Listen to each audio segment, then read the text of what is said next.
السلام علیکم and good morning. ہاں جی، آج صبح صبح جناب میں جا رہا ہوں آفس۔ وہاں میرا 302 کا ایک کیس لگا ہوا ہے، مرڈر کیس، جسٹس علی ضیاء باجوہ کے پاس، ٹھیک ہے؟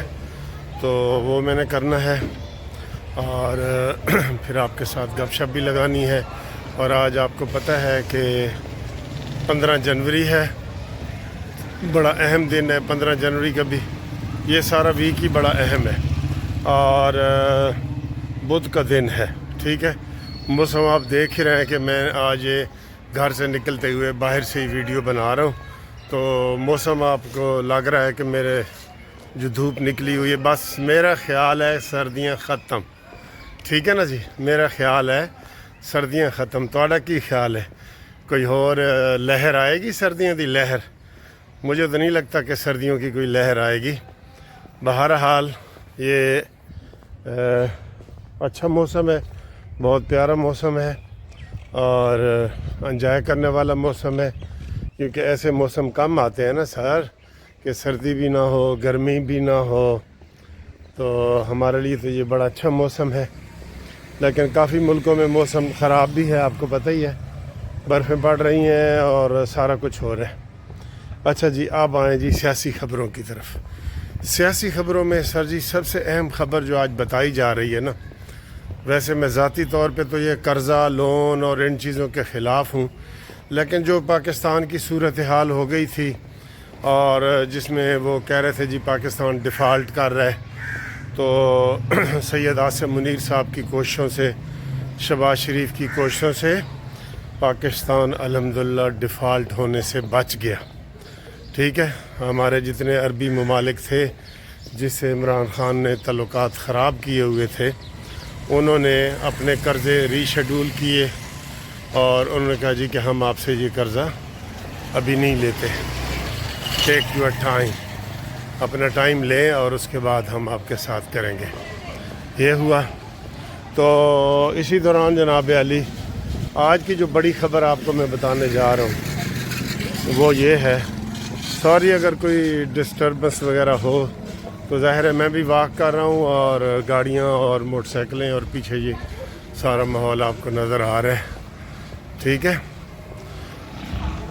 عالمی بینک نے آج پاکستان کی تاریخ کا میرے خیال ہے سب سے بڑا قرضہ منظور کر لیا ہے، اور وہ ہے 20 ارب ڈالر۔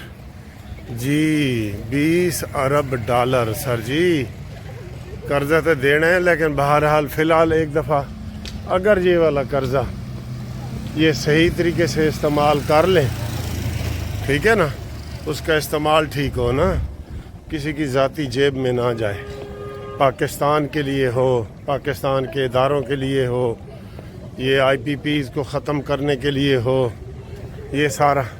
ویسے سب سے زیادہ پاکستان کو اگر کسی نے لوٹا ہے نا، تو یہ بجلی والی کمپنیوں نے لوٹا ہے، یقین کریں، اس میں اپنے پرائے سب شامل ہیں۔ میں ایسے کہوں یہ وہ، اس میں یہ منشا وغیرہ گروپ جو نون لیگ کے ساتھ لگا ہوا ہے یہ ہیں، اور اب وہ پاکستان کا امیر ترین آدمی بن گیا، آپ کو پتہ ہی ہے، اور یہ سارے لوگ ہیں سر جی، سارے لوگ ہیں، یہ لوٹ کے کھا گئے ہیں پاکستان کو۔ تو یہ سر جی یہ سارے جو ہے نا پاکستان کو لوٹنے والے ہیں۔ کاش یہ پاکستان کی کوئی خدمت کرنے کا بھی جذبہ رکھتے، تو یہ خود ہی آئی پی پیز والی کمپنیاں کہہ دیتی کہ بھئی پاکستان ڈیفالٹ کر رہے ہیں تو ہم جناب پاکستان کے ساتھ ہیں اور ہم اپنے قرضے مؤخر کرتے ہیں، اپنا منافع مؤخر کرتے ہیں، لیکن نہیں سر، یہ اپنے پرایوں نے سب نے پاکستان کو لوٹا ہے، ٹھیک ہے؟ تو یہ بہت بڑی خبر ہے آج کی کہ 20 ارب ڈالر کا قرضہ منظور ہوا ہے۔ یہ خوشی کی بات تو نہیں ہے جیسے میں نے بتایا، لیکن بہرحال یہ آپ کو بتائیں کہ عالمی ادارے بھی پاکستان کے اوپر ٹرسٹ کرنے لگے ہیں، کیونکہ یہ ویسے تو یہ رواج ہے نا کہ جب کوئی آتا ہے تو جانے والے کو برا کہہ رہا ہوتا ہے، اس کے گلے شکوے کر رہا ہوتا ہے اور اپنے جو ہے نا وہ گن گا رہا ہوتا ہے۔ تو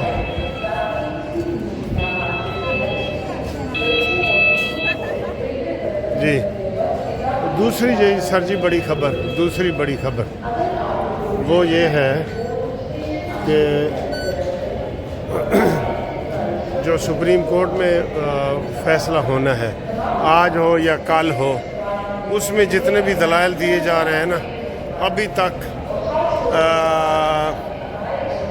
خواجہ حارث سے دلائل سے کوئی بھی مطمئن نہیں ہے، میں بھی مطمئن نہیں ہوں، کوئی بھی مطمئن نہیں ہے۔ کوئی ٹی وی چینل بھی یہ سارا بتا رہے ہیں کہ جناب وہ یہ کیوں خود بخود ہی کیس ہارنے کے چکر میں ہے۔ وزارت دفاع نے ان کو ہیوی فیس دی ہے، سارا کچھ کیا ہے، لیکن چونکہ ادھر سے عمران خان کے لوگوں نے یہ آرمی عدالتوں کو چیلنج کیا ہوا ہے، تو لگتا ہے یہ ویسے کبھی ہوتا نہیں ہے، لیکن لگتا یہی ہے کہ جناب یہ جان بوجھ کے یہ والا سلسلہ کیا گیا ہے۔ دیکھیں ویڈیو بناتے بناتے میں جناب ہائی کورٹ پہنچ گیا ہوں، یہ دیکھیں ہائی کورٹ پہنچ گیا ہوں دفتر، اور میں آپ سے بات یہ کر رہا تھا، بیچ میں کٹ ہو گیا ہے کہ جناب یہ جو سویلین کا ٹرائل کا کیس ہے نا، یہ کسی کی نیت پہ شک نہیں کرنا چاہیے، لیکن یہ دلائل سے کوئی بھی مطمئن نہیں ہے، کوئی بھی۔ میں نے جتنے اپنے سارے دوستوں کو بھی کہا ہے، وہ یہی کہہ رہے ہیں کہ جناب یہ جو دلائل دے رہے ہیں خواجہ حارث صاحب، یہ کوئی متاثر دلائل نہیں ہے، ٹھیک ہے نا جی۔ تو اس کا فائدہ یہ ہوگا کہ سارے کا سارا عمران کو فائدہ ہو جائے گا، اور پھر پہلے تو ہم کہتے تھے عمران ڈوز ججز، عمران ڈوز وکیل بھی جناب وہ لیکن ایسے ہیں نہیں کہ ان کے اوپر فوری طور پہ الزام لگایا جائے، لیکن آپ دیکھیں تو صحیح، وہ کوئی مطمئن جواب ایک بھی ابھی تک انہوں نے نہیں دیا۔ وہ ان کو کہنا چاہیے تھا جب رات کو ان کو جج صاحب پوچھ رہے تھے کہ کل کے جناب اس میں کوئی سویلین کے ساتھ فوج کے ساتھ انیکسز یہ کیسے آپ ملا رہے ہیں، گٹھ جوڑ کیسے ملا رہے ہیں، تو ادھر اس کو نام لینا چاہیے تھا فیض حمید کا، لیکن انہوں نے نہیں لیا، ٹھیک ہے نا۔ یہ صورتحال ہے۔ باقی دوستو قومی اسمبلی کا اجلاس بھی جاری ہے، سینٹ کا اجلاس بھی جاری ہے۔ ہم نے جو گروپ لائف انشورنس کے یہ سارے کیس کیے ہیں، اور الحمدللہ یہ جو سید رفیع اللہ صاحب ہیں، آغا رفیع اللہ صاحب، یہ کراچی سے، انہوں نے یہ بل پیش کر دیا ہوا ہے قومی اسمبلی میں ریٹائرمنٹ کا، تو یہ اسٹینڈنگ کمیٹی نے بھی پاس کر دیا ہے۔ تو کاش یہ بل جو ہے وہ آگے کریں اور آپ سینٹ سے بھی پاس کروائیں، ورنہ لگتا یہی ہے کہ مجھے اس کام کے لیے خصوصی طور پہ اسلام آباد مجھے جانا پڑے گا۔ یہ مجھے لگتا ہے کہ یہ قربانی مجھے دینی پڑے گی۔ تو ظاہر ہے فیس وغیرہ تو ان چیزوں کی نہیں ہوتی، لیکن میں یہ وہ کرنا چاہتا ہوں۔ سارے دوستوں کو آپ کو پتہ ہے کہ میں اس کیس کو ذاتی حیثیت میں بھی لے رہا ہوں، ایک تو قانونی طریقے سے کارروائیاں کر رہا ہوں، ایک ذاتی حیثیت سے بھی لے رہا ہوں۔ تو یہ مجھے جانا پڑے گا، تو اس کے لیے آپ میرے ساتھ جناب دعا کریں، تو انشاءاللہ اس کو ہم سینٹ سے بھی پاس کروائیں گے۔ اور پھر پنجاب اسمبلی کے لیے میں نے خواجہ جو ہے ہمارے سلمان رفیق صاحب، ان سے میں نے ابتدائی بات کی تھی، ایک کھانے پہ ملاقات ہوئی تھی، تو انشاءاللہ پنجاب کے حوالے سے ان سے بھی میں اس کے اوپر بات کروں گا، مزید بات کروں گا، ٹھیک ہے سر۔ یہ میرے پاس ٹائم اب تھوڑا ہے، میں نے کیس میں بھاگنا ہے، تو یہ میں ٹائی شائی ایسے ہم لگا لیتے ہوتے ہیں، میں نے ٹائی لگا دی ہے، ہاں اب میں سوری آپ کا ٹائم ضائع ہو رہا ہے، تو اس کے اوپر انشاءاللہ ہم مزید اپڈیٹ آپ کو کریں گے۔ تو تب تک کے لیے انشاءاللہ خدا حافظ کرتے ہیں، اور ملتے ہیں اگلی ویڈیو میں۔ اللہ حافظ۔